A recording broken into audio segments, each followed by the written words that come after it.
Estamos de regreso con las informaciones y es que distintos sectores reclamaron del gobierno actuar con seriedad y drasticidad frente al uso indiscriminado de mano de obra extranjera en el país. Entienden que esto debe regularse ya. Mayra Ogando amplía la información. Veamos. El uso cada vez mayor de mano de obra extranjera en distintas actividades es una realidad palpable. En el caso de la haitiana, la situación es cada vez peor.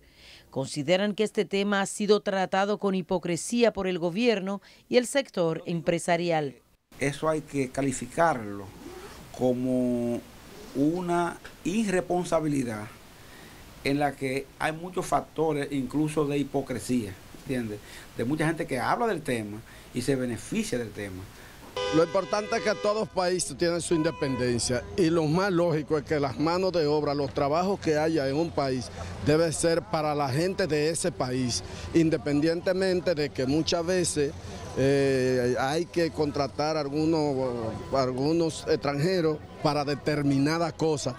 Ven que el gobierno actúa con paño tibio frente al uso de la regulación de la mano de obra extranjera en el país, la cual ya solo no es haitiana.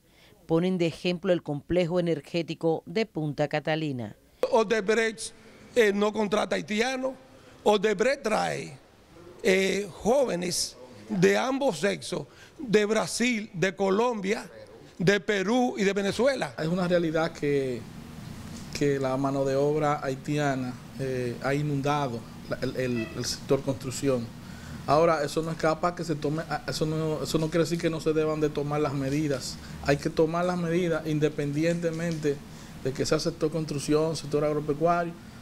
Con relación a la mano de obra haitiana, el tema establecido en el Código Laboral ha sido desvirtuado. La legislación exceptúa del 80-20 a los sectores agrícola y cañero, pero es que ya estos extranjeros han diversificado su incursión en las áreas de trabajo.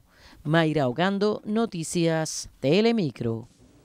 Mientras tanto, el Ejército de República Dominicana graduó hoy a 909 militares que a partir de este martes pasarán a formar parte de las brigadas fronterizas para reforzar la frontera limítrofe con Haití. El ministro de Defensa, Teniente General Rubén Darío Paulino Sem, dijo que entre los soldados graduados figuran 2 pelotones integrados por mujeres que completaron el entrenamiento en el mismo tiempo que los hombres y con esto suman más de 5.000 soldados reforzando la frontera.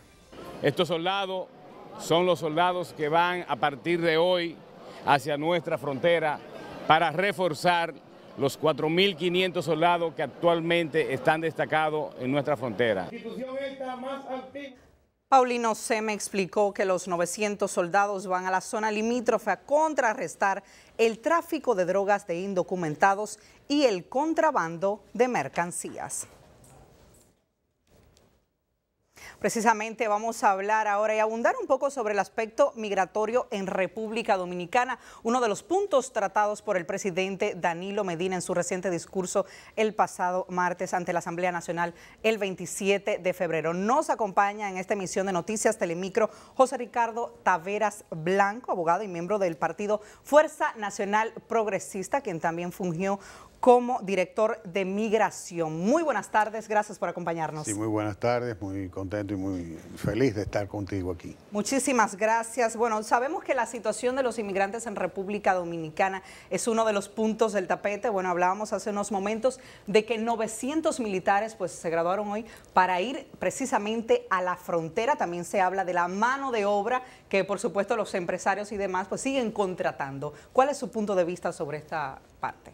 Mira, nosotros hemos estado sosteniendo una posición de crítica sana con las medidas anunciadas por el señor presidente de la República, porque nosotros entendemos que estas medidas son infructuosas.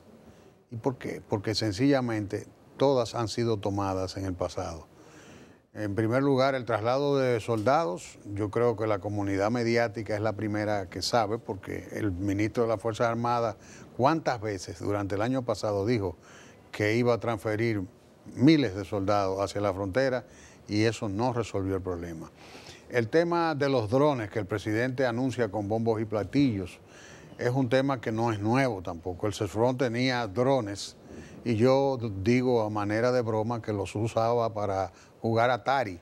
Entonces ahora el gobierno norteamericano parece que le donó 4 drones al 911 y a algún genio se le ocurrió insertar eso en el discurso del presidente, porque obviamente eso lo hacen los asesores del presidente, porque estos drones, que apenas tienen una autonomía de vuelo de media hora y quizás de una si se le adiciona una batería, no hacen absolutamente nada si no están, digo drones y cualquier otro equipo electrónico que se use en el control de fronteras, no están conectados a un centro de acopio de información, de monitoreo y comando que debe estar, o sea, eso lleva un data center y gente que esté monitoreando permanentemente.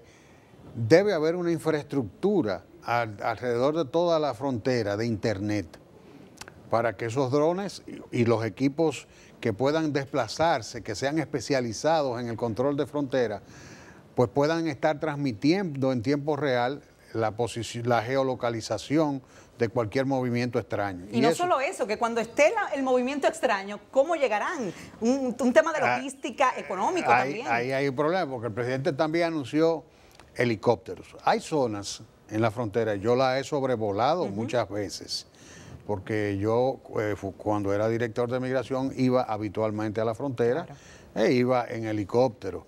Entonces cuando a veces nunca pude hacer un aterrizaje, por ejemplo, en Cañada Miguel, porque no hay condiciones para que un helicóptero se pueda desmontar ahí. No sé el nivel de entrenamiento de las tropas que están yendo, que veo que acaban de dar la noticia de que se graduaron. Quisiera saber qué tipo de entrenamiento tienen, porque no es lo mismo tú estar entrenado para un control fronterizo, control de tráfico de personas, estupefacientes, lo que sea. O sea, qué tipo de entrenamiento tienen, pero por lo menos en el tema del uso de equipos electrónicos, no le veo ningún sentido. Cuando usted no tiene internet, porque esos equipos tienen que tener cada uno la posibilidad de ir, las imágenes que van captando, irlas mandando a un centro de datos, donde hay un centro de monitoreo, donde hay un comando unificado, que usted puede, por ejemplo, el comando unificado puede dar una orden a las fuerzas operativas que se desplacen a las coordenadas X o Y para que puedan interceder o interceptar, ¿verdad? Vamos a decir, una transgresión ilícita en la frontera. Pero eso no ocurre. Además, la carretera internacional, que es de importancia estratégica para el país, porque ¿de qué manera tú vas a desplazar tropas con sentido de oportunidad a un lugar de la frontera, cuando un tramo que se puede hacer en 2 horas, hay que hacerlo en 7 horas, porque la carretera no sirve? Finalmente, una propuesta que debe ser ejecutada, entiende usted, por el gobierno para mejorar esta situación migratoria, no solo con los haitianos, sino con otros países, otros inmigrantes que han venido al país y se han apoderado de todo. Cumplir la ley, porque hemos desperdiciado recursos y tiempo precioso en tratando de solucionar el tema migratorio y echamos a perder el plan de regularización, porque sencillamente la idea fue acoger a todo el mundo. Y lo que hemos hecho es, con la forma en que se ha ido tratando de ir resolviendo de manera administrativa, crear una migración paralela a la migración legal. Entonces, mientras el gobierno no resuelva eso y las políticas de control fronterizo sean efectivas, yo me podré volver aquí, espero que me invites, para decirte, no, ahora van bien, porque si tienen un centro de datos, hay un comando unificado, y hay presupuesto, entonces yo comienzo a creer en políticas de control migratorio. Ojalá así sea. Agradecer la presencia aquí en Noticias Telemicro del licenciado José Ricardo Taveras Blanco, es director de Migración, por sus aportes a este tema tan importante en República Dominicana como lo es la migración. Y precisamente, continuando en ese tenor, tenemos que la Dirección General de Migración pues informó que fueron repatriados y no admitidos 7.598 extranjeros procedentes de 12 países durante el mes mes de febrero solamente, de los 7.598 extranjeros, pues 3.140 no fueron admitidos al intentar ingresar al país por vía aérea, marítima y terrestre, de acuerdo a un informe estadístico de la Dirección General de Migración, el cual registra también la deportación de 4.458 ciudadanos de distintas nacionalidades. Y es que estos extranjeros repatriados pues eran de países, por ejemplo, como Afganistán, Albania, China, Colombia, Cuba, Gran Bretaña, Haití, Honduras, Nigeria, Puerto Rico, Turquía y Venezuela. La mayoría de ellos pues tenían estatus migratorio irregular, por lo cual fueron detenidos durante decenas de operaciones realizadas durante las últimas semanas en diferentes provincias del país por disposición del director general de la institución, Teniente General del Ejército, Máximo William Muñoz Delgado.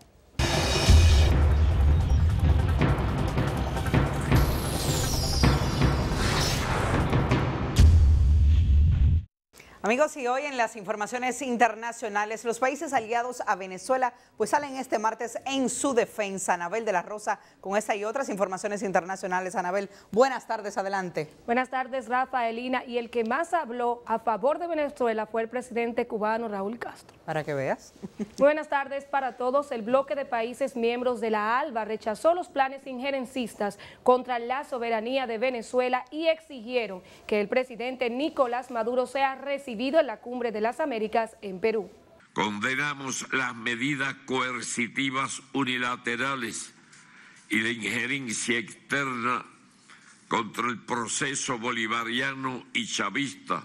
Durante su intervención en la 15ª Cumbre de la Alianza Bolivariana para los Pueblos de Nuestra América Latina, Tratado de Comercio de los Pueblos, celebrada en Caracas, el presidente de Cuba, Raúl Castro, exigió el cese de la injerencia externa y la agresión económica contra Venezuela impuestas por Washington y la Unión Europea.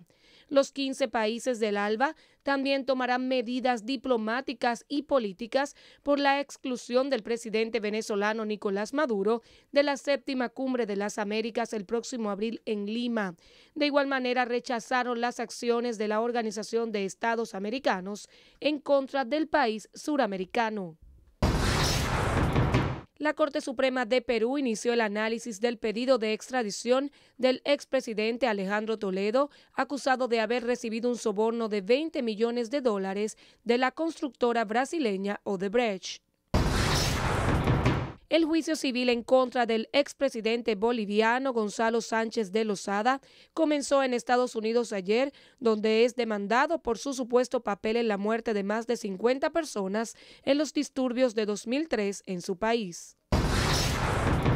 Y el líder norcoreano Kim Jong-un se reunió con una delegación del gobierno de Corea del Sur en Pyongyang, en la que se evocó la mejora de las relaciones y una posible cumbre entre ambos países. Corea del Norte aceptó abstenerse de realizar pruebas nucleares y de misiles mientras entablan un diálogo con su vecino del sur, dijo este martes el jefe de Seguridad Nacional de Seúl. Como parte del diálogo, las dos Coreas celebrarían una cumbre el mes próximo, la primera de su tipo en más de una década, y se llevará a cabo en el lado surcoreano, en la zona desmilitarizada que divide a los dos países. Rafaelina, muy buena noticia. Ojalá que las cosas culminen y continúen amistosamente como se ventilan. Así es. Gracias, Anabel de la Rosa. Ahí esas fueron las informaciones internacionales este martes. No se pierda atrás la pausa, les decimos qué hace la ADP para interpretar ordenanza que mandó la elección de directores regionales. Además, cómo conmemora el PRD y el PRM el nacimiento de su líder, José Francisco Peña Gómez. Y cuando regresemos de la pausa les contamos el por qué a partir de hoy Uber subirá el costo de los viajes en República Dominicana. Todos los detalles luego de la pausa.